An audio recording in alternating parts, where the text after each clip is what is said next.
84 days reading ஜர்னியில் நம்ம 74ஆவதாக பார்க்க போகிற புத்தகம் பீமாயனா. இந்த புத்தகம் ஸ்ரீவித்யா நட்ராஜன் மற்றும் எஸ் ஆனந்த் இவங்க இணைந்து எழுதியிருக்கிற புத்தகம். இந்த புத்தகம் வந்துட்டு ஒரு காமிக் மாதிரி இருக்கும். இதுக்கு பீமாயனா அப்படின்னு இருக்கிறதுக்கான ரீசன் வந்துட்டு அண்ணல் அம்பேத்கர் அவர்களோட அனுபவங்கள். அவர் வெயிட்டிங் ஃபார் தி விசா அப்படின்னு எழுதியிருக்கிற அந்த புத்தகத்தை ஒரு காமிக்கல் வடிவமாக மாற்றிருக்காங்க. அந்த புத்தகம் நிறைய குழந்தைகளுக்கு போய் சேர்ற வகையில் வடிவமைச்சிருக்காங்க.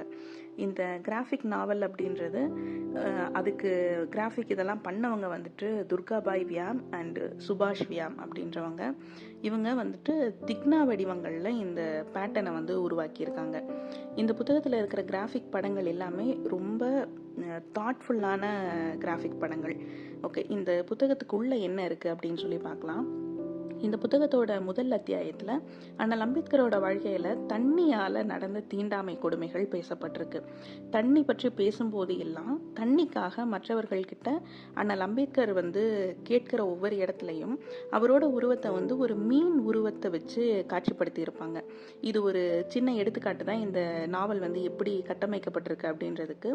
இதே மாதிரி இந்த புத்தகத்தில் கதை, அந்த கதை எந்தெந்த இடங்கள்ல எல்லாம் எந்தெந்த மாதிரியான சம்பவங்கள் நடக்குதோ அதுக்கு ஏத்த மாதிரியான வரைபடங்கள் தான் ரொம்ப நேர்த்தியா பல குறியீடுகளா இந்த புத்தகம் முழுக்க கொடுத்திருக்காங்க. இதுல உரையாடல்கள் அப்படின்னு வர்ற எல்லா இடத்துலயுமே பபிள்ஸ், அந்த பபிள் வடிவம் கொடுத்திருக்காங்க. அது ஒவ்வொருத்தரோட டைலாக் என்ன வகையா வெளிப்படுது அப்படின்ற மாதிரி கொடுத்துருப்பாங்க. இங்க சாதி தீண்டாமை கடைபிடிக்கிறவங்க பேசுற ஒவ்வொரு வார்த்தைகளையும் அந்த பபிள் தேளோட கொடுக்கு மாதிரி வடிவமைச்சிருப்பாங்க. அதே மாதிரி சாதி தீண்டாமையால பாதிக்கப்பட்டவங்க பேசும்போது ஒரு பறவையோட வடிவத்துல அந்த பபிள் வடிவமைச்சு வச்சிருப்பாங்க.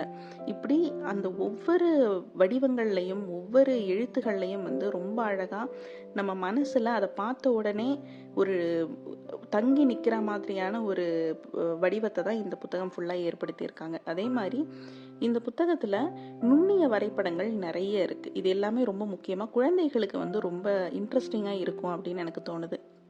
புதுசா வாசிப்பை துவங்குறவங்க ரொம்ப எளிமையா படிச்சு முடிக்கக்கூடிய ஒரு புத்தகம் தான் இது. அண்ணல் அம்பேத்கர் அவரோட வாழ்க்கையில தீண்டாமையால அவர் அனுபவிச்ச துன்பங்களை எல்லாருக்கும் சொல்ற வகையில ரொம்ப எளிமையா இந்த புத்தகத்தை வடிவமைச்சிருப்பாங்க. இந்த புத்தகம் எல்லாருக்குமே போய் சேர வேண்டிய ரொம்ப முக்கியமான புத்தகம். இங்க வெயிட்டிங் ஃபார் விசா படிச்ச பெரியவங்க தன்னோட குழந்தைக்கு இந்த மாதிரி ஒரு புக்கு கொடுக்கணும் அப்படின்னு யோசிச்சிங்கன்னா நீங்க கண்டிப்பா இந்த புத்தகத்தை உங்களோட குழந்தைகளுக்கு கொடுக்கலாம். ரொம்ப அருமையான ஒரு புத்தகம்.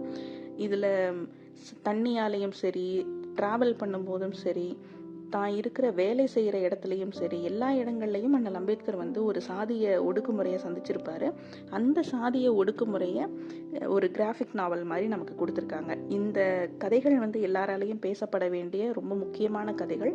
ஸோ வாய்ப்பு இருக்கிறவங்க கண்டிப்பா படிச்சு பாருங்க. உங்களோட குழந்தைகளுக்கும் இந்த கதைகளை இன்ட்ரடியூஸ் பண்ணுங்க.